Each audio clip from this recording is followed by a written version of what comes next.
So Todd, well, is well known in the community of computational geosciences. He earned his PhD from the University of Chicago in 1987 under the direction of Professor Douglas Jr. After stops at Purdue and Rice universities, he has been professor of mathematics at University of Texas Austin since 1995. He holds the Tex Moncrief Junior Distinguished Professorship in Computational Engineering and Science, in particular applied mathematics. He is a core member of the Oded Institute of Computational Engineering and Sciences and associate editor of the Center of Subsurface Modeling. He is a fellow of both the American Mathematical Society and the SIAM. He has published over 100 technical papers in areas including the numerical analysis of partial differential systems, mathematical modeling, and scientific computation. His research includes the development of an Eulerian Lagrangian and WENO schemes for advective flow, the study of mixed methods and self-centered finite differences for nonlinearly and geometrically irregular elliptic problems, the modeling and simulation of multi-phase flow through porous media, including fractured and waggy media with application to petroleum production and groundwater resources, numerical homogenization, subgrid scaling, and domain decomposition of heterogeneous media, simulation of the dynamics of the Earth mantle. So a lot of application, a lot of things. And today he is giving a lecture on a high-order approximation of advection-diffusion problems of polygonal meshes. I remind you that after the talk, there is a possibility of asking questions through the Q&A or just by raising a hand. Before I begin, I would like to acknowledge my two collaborators, Micah Horea and Jason Huang, as well as my current and former students, and also the U.S. National Science Foundation. So let me begin with an outline. So I'm going to discuss the introduction and motivation for this work, but it will basically be in two parts.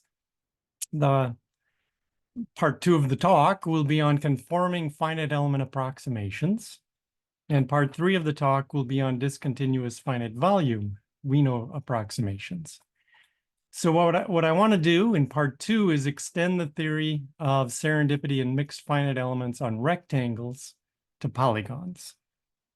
So we'll look at direct serendipity elements for approximation of scalar functions, mixed methods for vector functions, give some approximation results, and close with an application to tracer transport. The third part on finite volume WENO, we want to develop an accurate and flexible reconstruction for multidimensional problems. We'll do this through looking at stencil polynomial approximations, give a new reconstruction, some numerical results, and then show some at least preliminary application to two-phase flow in the form of Richard's equation, and then finally conclude. So the motivation for the work. We're looking at advection-diffusion reaction equations in science and engineering. So usually we embody these equations in some kind of conservation law. The processes are usually advection, which is the conservative transport of a substance. It's mathematically hyperbolic. And diffusion, so which is the spreading or mixing of a substance to the average of its surroundings. Mathematically, that is a parabolic or in steady state elliptic equation. And then reactions are where you transform one substance either into another substance or another phase. Mathematically, that would be an ordinary differential equation. So I'm going to omit the third one for this talk and just emphasize advection and diffusion. But the reason these equations are hard is that they can be advection dominated. So the advective part dominates. In fact, the diffusion might even degenerate to zero. So this part might disappear. So the solutions to the equations can develop steep fronts or shocks. And this is common in force media applications. So the hyperbolic equations, they represent mass conservation. If you look at the linear equation in 1D, it's just simple translation of the initial condition by the velocity of the flow, A. If you look at nonlinear transport, you basically have variable speed. So if F grows with the solution, you can have a shock discontinuity forming. So if you have some kind of profile of the substance, it will move faster when it is higher, which will cause it to steepen up and form a shock. So the solutions do not become smoother in time. The solution operator is not compact, but solutions are total variation diminishing. So if you look at the total variation of the function at time t, that's less than at the initial time. So the solution does not oscillate, is what we can tell from this. And finally, when you look at the scaling, you see that time and space scale together. So this is what we have to approximate in terms of hyperbolic behavior. If we look at parabolic equations, they also represent mass conservation. However, the solutions smooth in time. The solution operator is compact on Sobolev spaces. So if you start with some profile, it will simply smooth out. Solutions are continuous. Initial discontinuities disappear immediately. And the maximum principle will tell you that U is, of course, always the average of its nearby values. So the solution does not oscillate. The scaling of this system is that time and space scale very differently. Time scales as the square of space. So we want to approximate these systems, but we have to be careful not to think of it as a parabolic equation. It's actually more like a hyperbolic equation, which can develop discontinuities or at least steep fronts if there is some diffusion. So these observations give some implications for our numerical methods. So if you want to do a good approximation of a problem, you have to understand that problem. So with this understanding of the equations, we want to solve the physical problem accurately by conserving mass. We'd like to conserve mass locally. We have to support discontinuous solutions. They're either discontinuous or steep, and numerically they might as well look like they are discontinuous. We also have to satisfy the maximum principle, or at least not have oscillatory solutions. Now, for any numerical method, you always want to be efficient. So I will emphasize high-order methods because they make a more efficient use of the degrees of freedom. I will also use high-order implicit methods in time because that improves stability, and in fact, it's necessary to handle the diffusion because of the scaling between space and time. And then finally, we want to use a minimal number of degrees of freedom. So in modern computers, it's much slower to move memory around than it actually is to compute arithmetic results. So you want to reduce the amount of memory that you require and reduce the memory bandwidth. Finally, for force media, we have a couple of other things that we want to handle because the force media itself is highly heterogeneous. We want to use general computational meshes so that we can follow rock strata and allow local refinement. So here, of course, is typical rock strata. And if you want to put a rectangular grid on that, you have a lot of difficulty. But if you use polygonal grids, you can follow all of this indentations. You can also then do local refinement. There's no issue with local refinement if you're using relatively unstructured meshes. Finally, we want to be able to maximize the mesh resolution. This is really specific to porous media because the permeability and porosity are highly heterogeneous. You want to use a very fine mesh to resolve the heterogeneity. The only problem is that even these 8, there would be other things you might be concerned about. Even these 8 objectives are in opposition to each other. So you can't possibly satisfy all of them perfectly, and you have to make some trade-offs. But I'll present methods that do a good job with all of these. The only one that might be a little bit less satisfying is maybe the third one of the maximum principle. But we'll at least get non-oscillatory solutions. So with that introduction, let me go to the first part here on conforming finite element approximations. So the challenge here is that there are not very many conforming finite elements known that can be used on polygons. And not only do we want to do that, but we want to minimize the number of degrees of freedom. So it makes it even harder.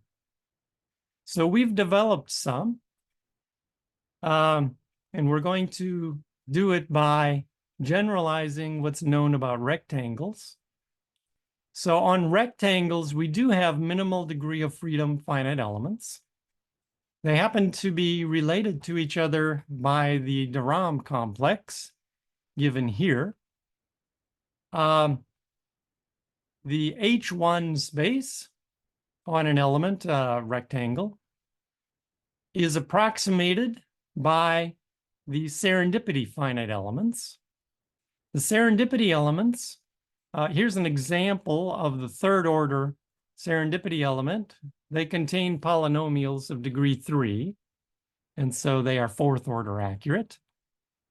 But they have degrees of freedom, 4 on each side, so doubling up the corners. So they're polynomials, in general, polynomials of degree r, plus the span of 2 functions.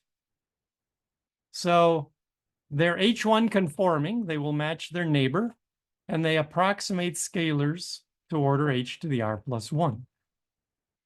So you start with the scalars, you take their curl, and you get the H-div space, which is approximated by the BDM spaces. The BDM spaces on a rectangle are the rth order polynomials, well, squared, because there's 2 components to the vector, plus the span of the curls of these 2 functions from the serendipity spaces. So here is the example of BDM2 that would come down in the de Rham complex. So you have 3 normal fluxes on each edge. It's a quadratic. And you also have 2 interior degrees of freedom. There are 14 of them. It's H-div conforming. It approximates vectors to order h to the r plus 1. Finally, you take the divergence and you get L2 in the de Rham sequence. The BDM turns into polynomials of degree r minus 1. Polynomials of degree r are L2 conforming because there's no continuity required, and they approximate to the correct order. So here it would be P1s. So these work well. And if you want to apply them to quadrilaterals, you can map them from the reference element to the map space. However, quadrilaterals are not affine equivalent to squares, and so you lose accuracy in the approximation. So the idea here is to extend the theory of these finite elements on rectangles to polygons, so not just quadrilaterals. And the way in which we solve this problem of losing accuracy is that we define what we call direct finite element spaces that include polynomials that are directly posed in the on the element. So they're directly in the space. The distortion of the map reduces the ability of the polynomials to approximate, but if you put them directly on the quadrilateral, they will allow you to approximate optimally. But we also want to use a minimal number of degrees of freedom, subject to the fact that we have to be conforming. So with the neighbor elements. So the strategy is to look at a convex polygon with n sides and first define the direct serendipity elements, and then use the de Rham theory to define the direct mixed elements. So let me begin then, with the direct serendipity elements. This will allow us to approximate scalar functions. So it's easy to figure out how many basis functions you need. So if you look at a pentagon, for example, you want to include polynomials of degree r. So you have to be conforming to your neighbor, continuous. So you need your vertex values. The vertex values, there are n of them in an n-gon, 1 degree of freedom, so n total. The edges of the elements, aside from the corners, would, when you restrict these to the edge, it's polynomial of degree r. I've already got 2 degrees of freedom, so polynomials of degree r minus 1 is left.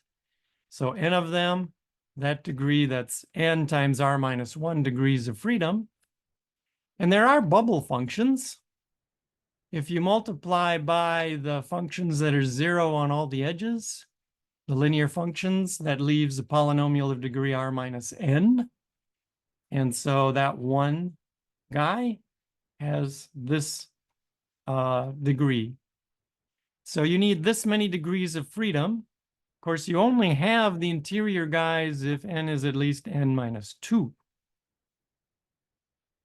So the minimal number of degrees of freedom for our space is actually the dimension of the polynomials of degree r plus something. And we can already see 2 things that have to be dealt with. First of all, there's a fixed number of additional functions in the space when r is large. And there's a reduced number when r is small. So there's a difference between r large and small. It turns out that emphasizing r large is the correct thing to do. The second is that we'll have the polynomials of degree r, but we need supplemental functions, some extra functions to fill out the space. So the direct serendipity spaces will be the polynomials plus supplemental functions. The degrees of the supplemental functions are these.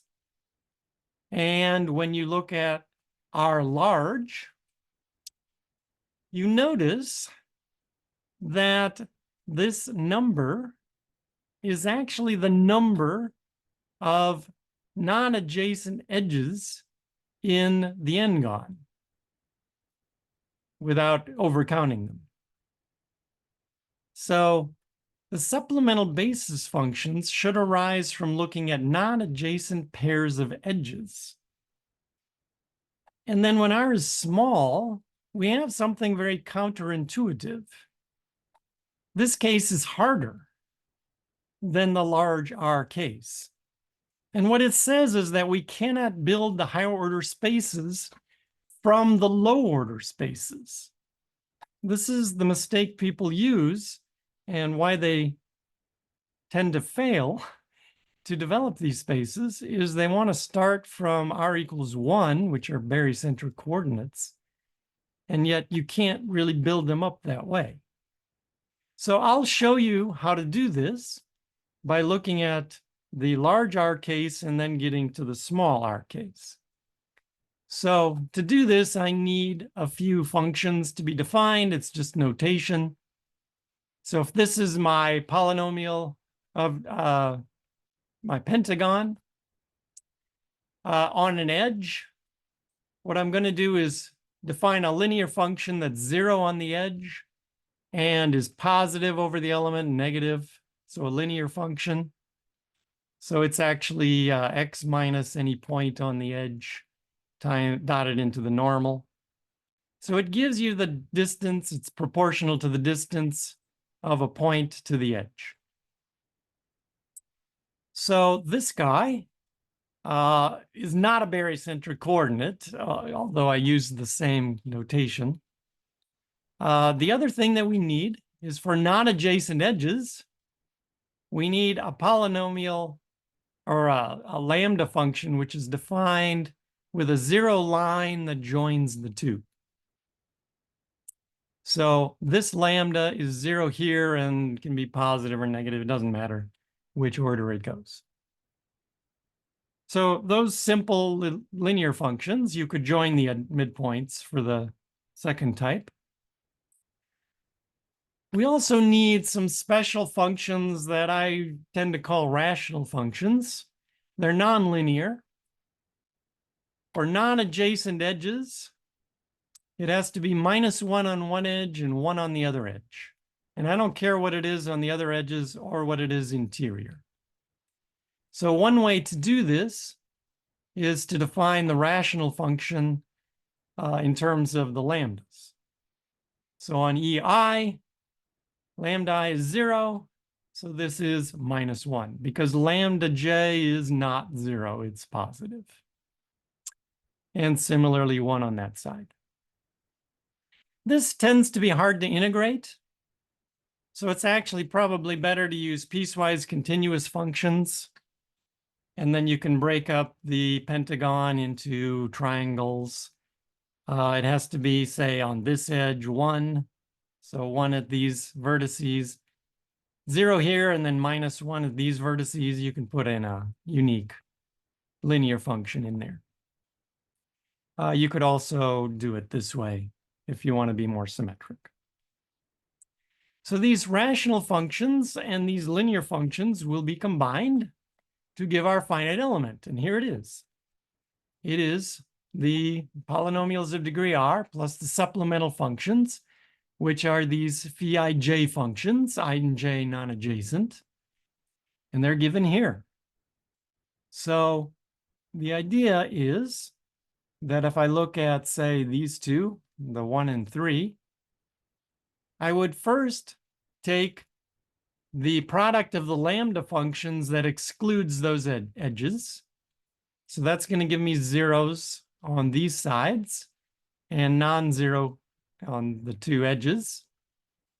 I multiply by that lambda ij function that crosses the two non-adjacent edges, raised to the maximal power, so that I get a polynomial of degree R. And that'll give me variation on these edges, but then I have to multiply by this R function to separate this edge from that edge. So this one's negative, that one's positive. If you do that, this finite element is well defined. It's unisolvent, nodal degrees of freedom. Moreover, by construction, it has the minimal numbers of degrees of freedom so that it contains the polynomials of degree R and has H1 conformity. So it's actually fairly simple to explain what it is.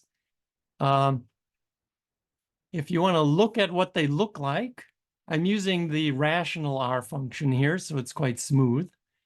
but they look exactly like you'd expect. If you looked at an edge node, so I'm just taking nodal degrees of freedom. This is DS3, so there's the two corners and 3 points in between. So 1, 2, 3, no, 2 points in between. So it's 0, 0, 0, and 1 here, and 0 on all the other edges. So there's a nice basis function. Here it is in contour.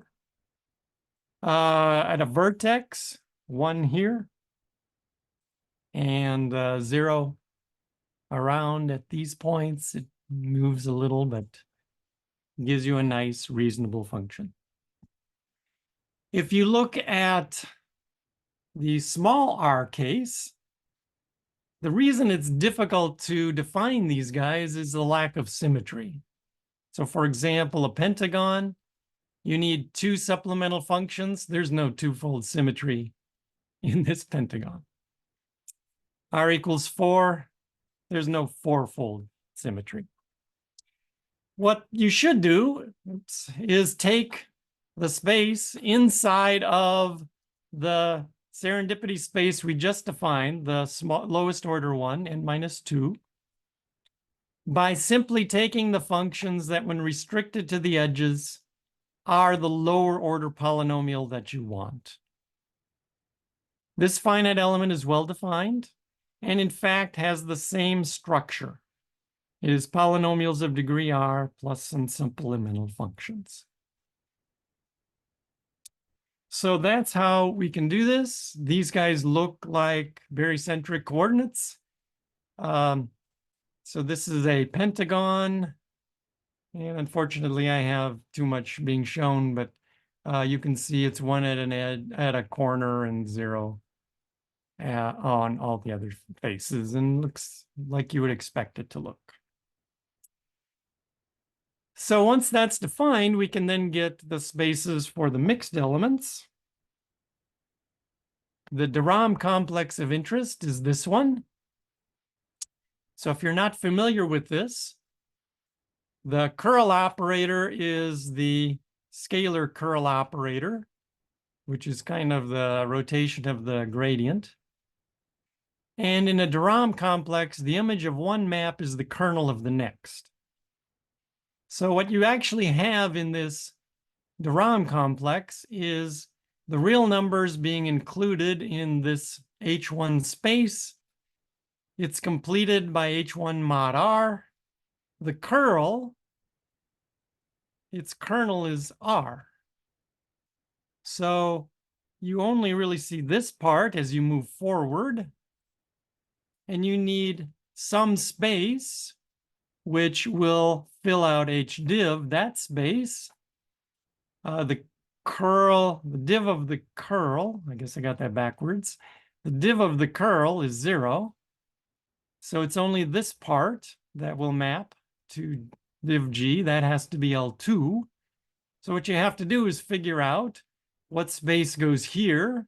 That's the inverse of the divergence operator. Well, divergence is 1-to-1 and onto. Its inverse is this space of gradients. It's basically the Helmholtz decomposition. We can do this in terms of mixed, in terms of finite elements with the finite element exterior calculus. So polynomials inverted by the divergence is actually x times the polynomials, where x is the ordinary x function, the vector. So we end up with actually 2 types of de Rham complexes here.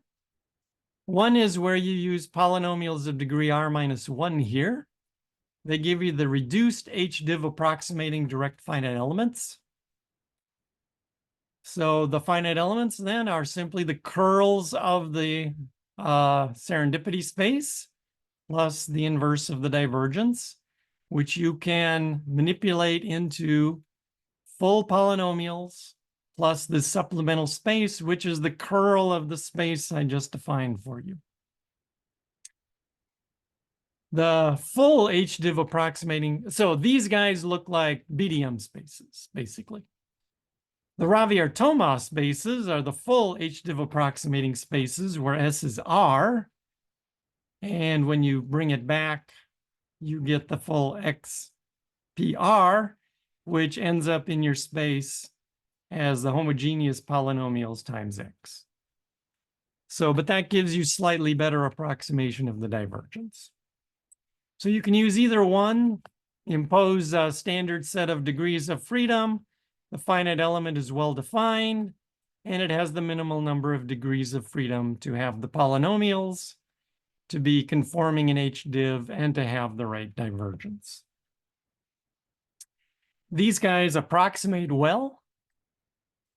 If you have a uniformly shaped regular mesh, you can define interpolation operators like the Scott-Zhang interpolation operator or the Ravier-Thoma interpolation operator, generalizations of these, and the L2 projection operator.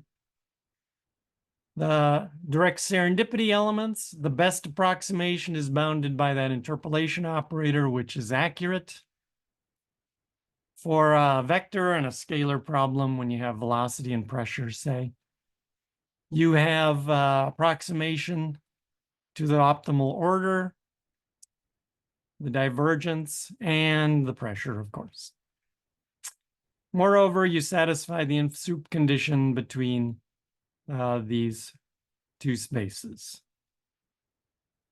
I'm going to give you some convergence tests. I'll have this manufactured solution of the Poisson equation on the unit square.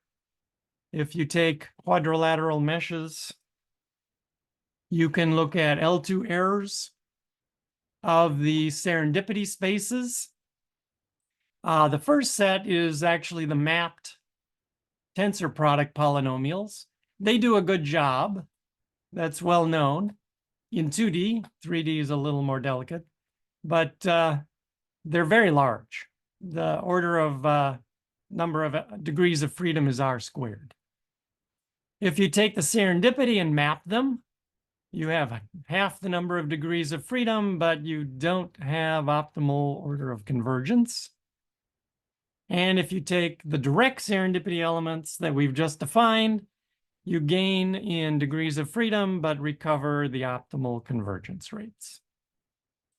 That's also true in H1. You get the optimal convergence rates for PRR and the direct serendipity, but not the serendipity.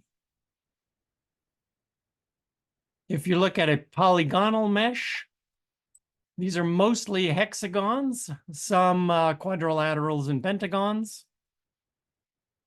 If you just look at the direct serendipity elements now, because we don't have a choice, you can see that you get order 3 for R equal 2 and 4, 5, and 6, like you should for the L2 norm and H1. You lose just the 1 hour order of 1 power. If you look at the direct mixed elements, the reduced ones, they, for R equals 1, so S is 0, you get order H for pressure, H squared for velocity, and H for divergence. R equals 2, you gain 1. R equals 3, you gain 1. And if you look at the full H-div approximation spaces, you now see the same order for everything. R equals 0, you get H, 1, you get H squared, and so on.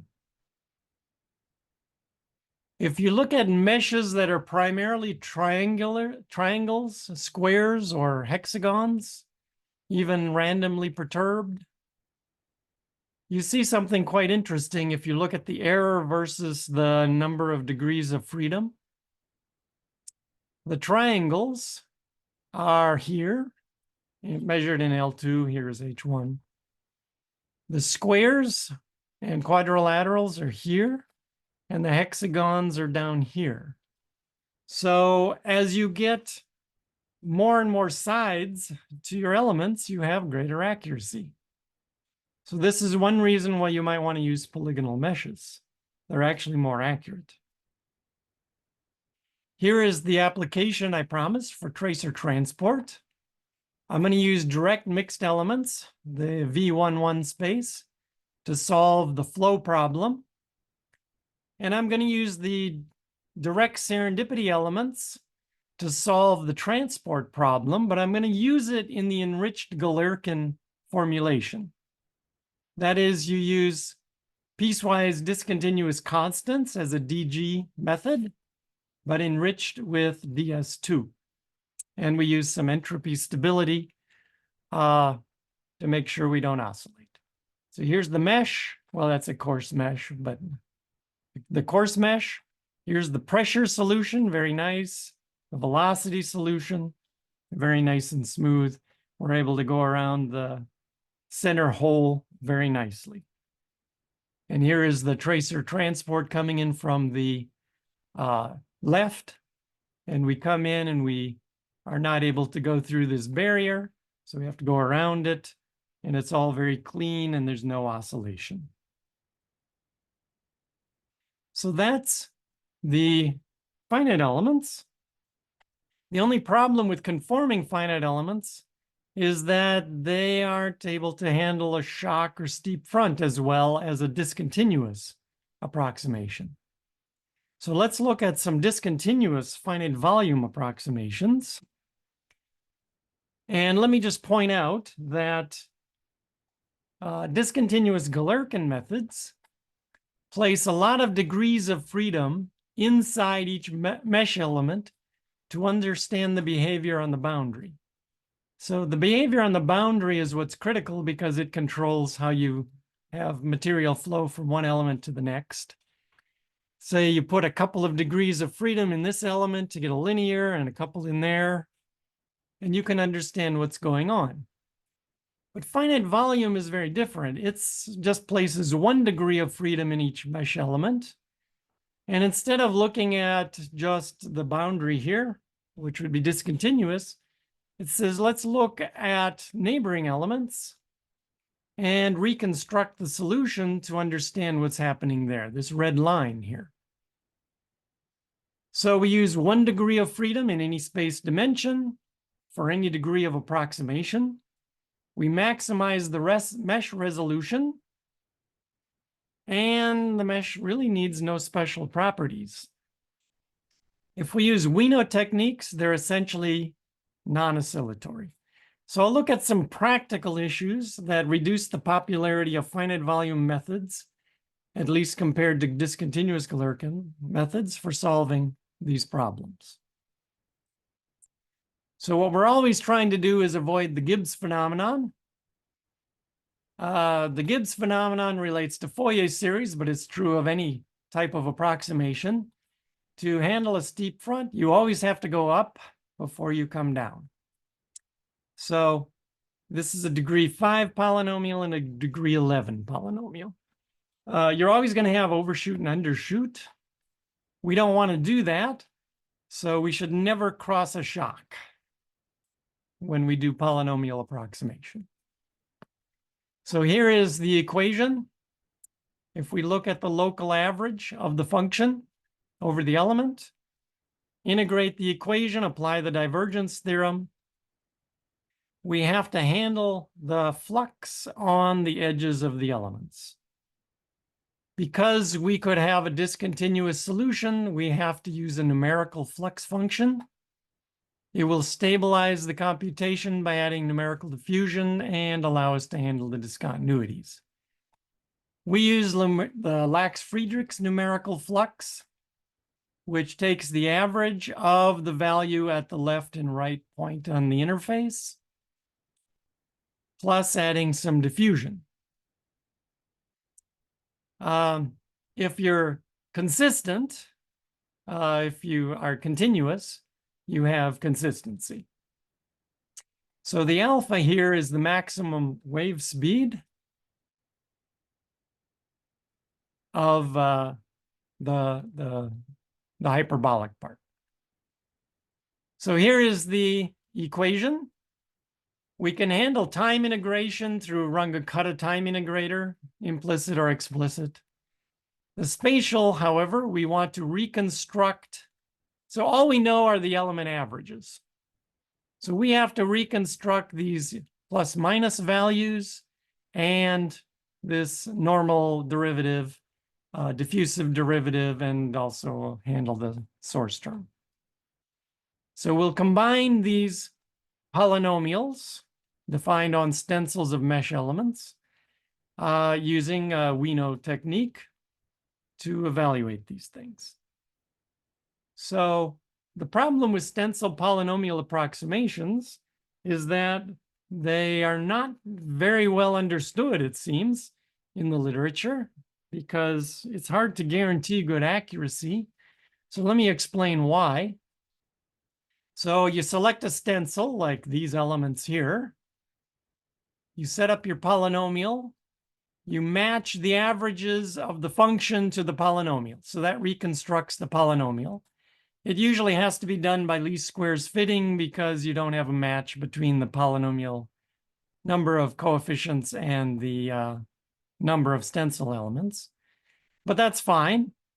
We do it by finding the SVD decomposition with its singular values, and we can solve it. So when you do this, you define a linear projection operator from the function to its local averages to the reconstruction, which is a polynomial. And you expect it to be as accurate as the polynomial. So I took a polynomial of degree r minus 1. So it's accurate to order r.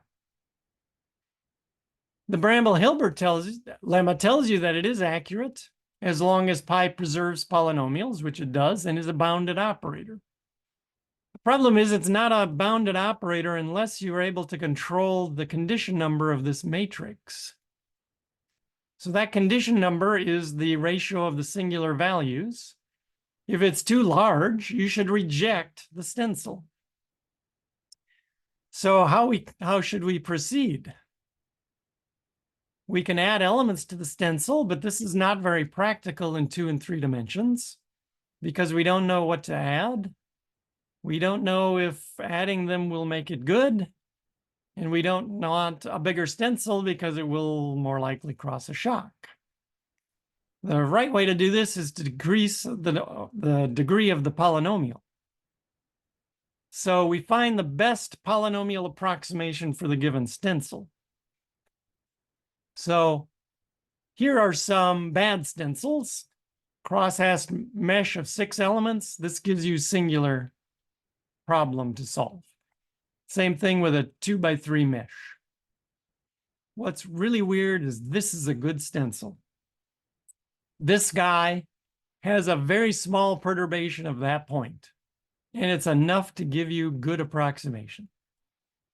I contend there's no possible way to relate geometry to the question of whether you have good approximation.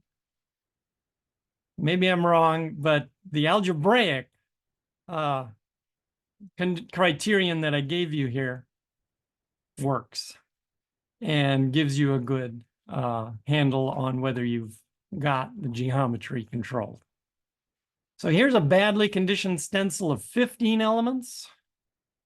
You should be able to use a 3rd order polynomial, a 4th order polynomial on that, but the condition number is 10 to the 10th.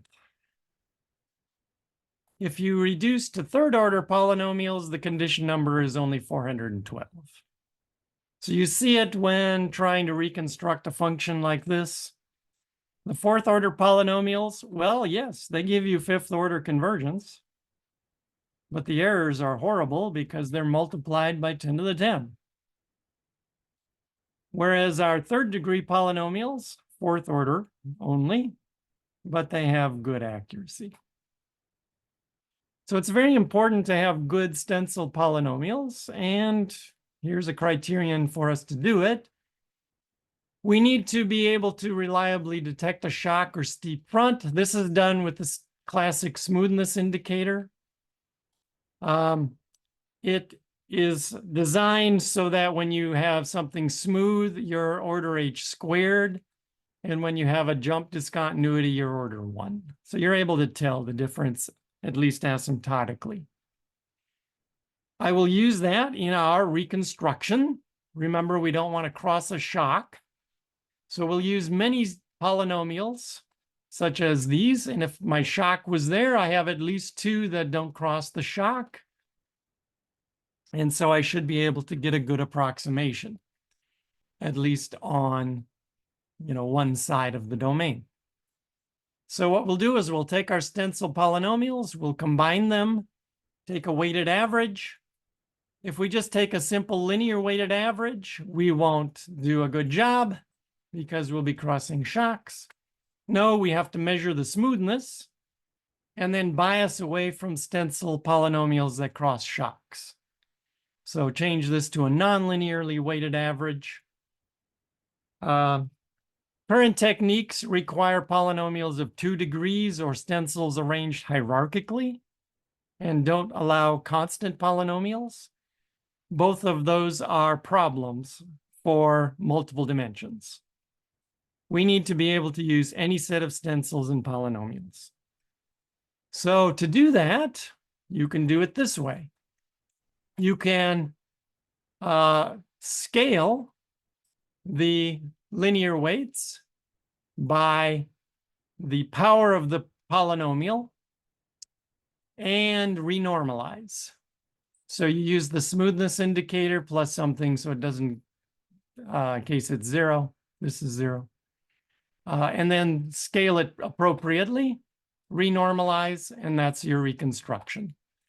And you can prove asymptotically that you pick out the highest order of accuracy of the stencils that don't cross the shock. So the problem is, of course, I'll show you this example. If you have a shock here, you would not want to pick up this lower order polynomial or that lower order polynomial. You'd want to pick up this guy and leave out these guys that cross the shock. So that's what I'm going to do. I'm going to take degree 4, 2, 1, and 0. And when I do that, I can test the reconstruction of some polynomial.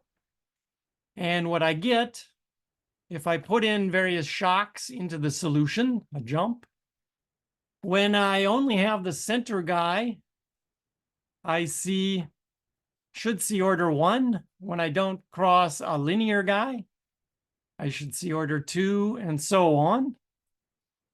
The optimal reconstruction here is the reconstruction where I know what's smooth, and it's the black line. It's good until I see rounding error. The reconstruction gives you almost exactly the same thing. It almost exactly picks out the correct polynomial. So it does what I claimed.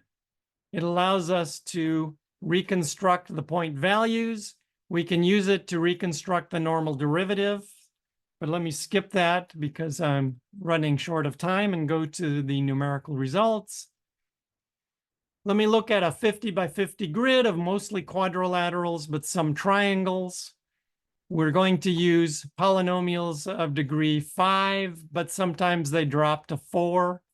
Here's one that's 5. Here's one with some triangles, and it dropped to 4.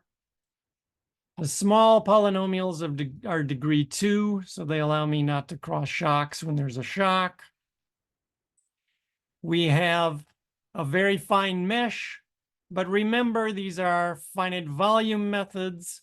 If you were doing a finite element or DG method, your element would be the size of this black patch. So it would be more like a 10 by 10 grid. So think of this as more of a 10 by 10 grid with a high order approximation. If you solve Berger's equation with a sine hump as the initial condition, the sine hump travels diagonally and sharpens up until it forms a shock, and it forms a very nice steep shock. This is a periodic boundary condition, so it re-enters the domain, continues through very sharply, and doesn't oscillate. It stays between minus 0 and 1 because of the WENO way of doing this. Well, so we can solve a Buckley-Leverett problem, but let me skip that and go to this one where we take this initial condition. It's some slotted disk and some humps. We rotate it one time on this polygonal mesh, and this is what we get. We get a very nice sharp profile. If you look at it in profile, it's very nice and sharp. It's about 1 here and about what it should be. If you use normal WENO techniques, they're much more diffuse in these little arms here and are not giving as good of a result. The only problem is we have some undershoot. So that can be fixed by using flux correction, and it cleans it up nicely. There's no overshoot, no undershoot, and it's much sharper than competing methods. So we can solve force medium equation as well and get accurate results. But let me show you that application to Richard's equation. I'll assume you know Richard's equation. You can write it in this form where it's a capillary diffusion term plus a gravity advection term. So we're going to solve this completely with a WENO method. What we have to do is take our saturations, reconstruct them, and then evaluate our saturation, pressure, and velocity, and then transport forward to our new saturations. I'm going to use a single rock type, constant porosity. I should warn you, it's not well balanced with respect to gravitational equilibrium. I should be solving for the smoother variable, the pressure averages. The problem is after transport, we only have saturation, so I have to transform it back. So this is an extra step that I haven't done yet. So it's a preliminary example. I'm using explicit Runge-Kutta. I'm solving a 100 by 10 meter domain and looking at a 100 by 50 mesh, Van Genugten curves. They're quite difficult curves to use. Mild heterogeneity, 0.1 to 1 Darcy. Continuous infiltration, so like it was raining at this part coming into the domain. So here is the permeability. Here is 0.2 days. This is standard WENO 1, so just constants, kind of standard finite volume. This is finite volume adding linear functions. And here is finite volume adding quadratic. This one is quadratics and linears only, no constants. And this one has all three. At the beginning, they all look kind of similar. This one has some undershoot. So the constants are helping. You see the undershoot here. They're all kind of similar to 1 day. You're starting to see differences at 2 days. At 4 days, you're seeing a lot of difference. The high order method is giving a much better approximation. Actually, the 3-2-1 is giving you the best because it doesn't suffer from the undershoot that this one did. And it's much better than leaving out the linear functions. And here is the last. All right, so in summary, we developed our approximations on polygonal meshes. They conserve mass, support discontinuous solutions, high order, but essentially non-oscillatory, use a minimal number of degrees of freedom. We did both direct serendipity and mixed elements on convex polygons, if you want conforming approximations. And we also looked at finite volume WENO methods. We can extend these things to 3D. We have some serendipity and mixed bases on hexahedra, but as you can imagine, it's difficult to handle arbitrary polytopes. However, finite volume methods naturally extend to 3D or multiple dimensions. And so there's no problem with those. Thank you. And here's some references. Thank you, Todd. Very nice talk. Now time is open for questions. Like told, there is now quite a lot of work in the literature. People working for method on polygonal polyhedral grid in general. How what you have presented relates to technique like high-ordered hybrid method? I'm sure you're aware, or have you compared your technique with other techniques that at the moment are being developed So there are certainly other ways of handling the problem. Perhaps the best alternative would be to use mimetic methods. So in mimetic methods, you have conformity, you have the polynomials involved. The problem is you don't have the shape of the function. So you have to do some things to get the shape of the function. So one way to handle that is to use my elements. You can project the degrees of freedom of the mimetic method into this. So how they compare, no, I haven't compared them directly. If you are happy using conforming methods, this is pretty good. If you want to use other, excuse me, other elements, there are some other elements, but these ones are optimal. So there are no better elements. They're just different ways of defining them. I don't know. I think our construction is so general, it covers everything. But if you want to solve elasticity or, BO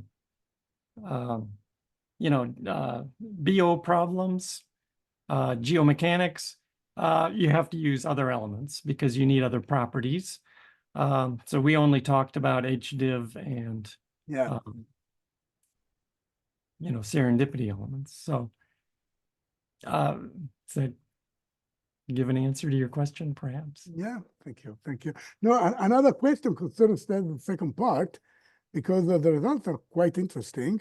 The only concern, the only question is how costly is this WENO reconstruction? Because it seems that since the shock is moving, at every time step, you have to refine the optimal stencil, right?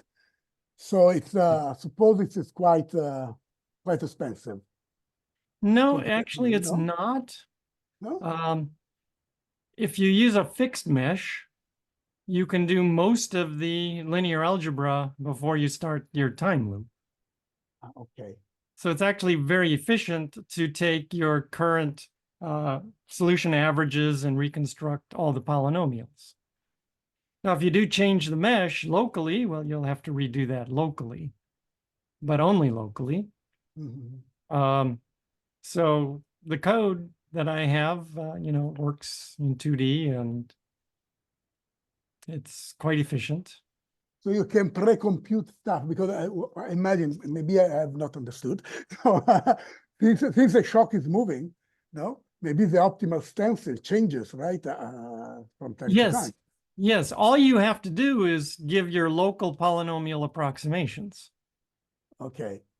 And then compute their smoothness, and then add them up. Okay, and that so you're not following the shock. The shock is being captured through the smoothness indicator, and you are automatically avoiding the shock when you find your plus and minus values, the values on either side of the interface. So it's very efficient. It's probably more efficient than discontinuous Galerkin methods, but I don't know. I haven't compared them directly. But what you do know is with discontinuous Galerkin, you usually slope limit near the shock, so you're reducing to low order accuracy near the shock anyway. No, it's quite interesting. I have to think. I will read some of your paper to understand the method better. I knew a little bit about WENO and ENO from the work done in also here in Italy of the group of Dums, probably you know in Trento. Yes. It looks quite interesting because it makes more sense than other type of technique. I thought they were much more expensive, but you are telling me that by pre-computing a few quantities before, you can really make it them quite effective.